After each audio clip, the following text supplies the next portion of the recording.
Саламатсызбы, Элиза Абдрашитовна. Мен Бекмамат Осмонов атындагы Мамлекеттик университетинин Жалал-Абад коллежинин БКМК 219 тайпасындагы студенти Исмаилова Райхона. Тарых сабагынан кыргыздардын материалдык маданияты деген теманы айтып бермекчимин. Кыргыздардын материалдык маданиятын ошол кездеги Кытай араб жазуу булактарынан жана көлөстөндөрдөн билебиз. Башка көлөстөндөргө өлгөн адам наркы дүйнөдө колдонот деп чогуу көмгөн буюмдардан билебиз. Мүрзө ичине же ага жакын жерге буюмдарды көмүшкөн.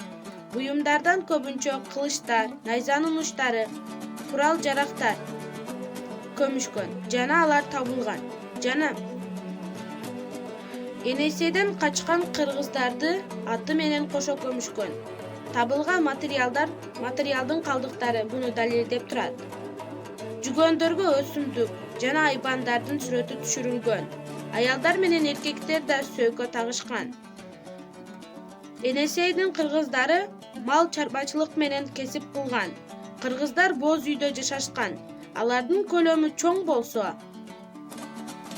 ал адам бай экенин билдирип турган.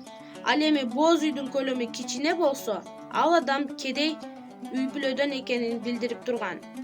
Ошол кезде кыргыздар лайдан үй жана коро да курушкан. Такталардан конус катары турак жайлар курушкан.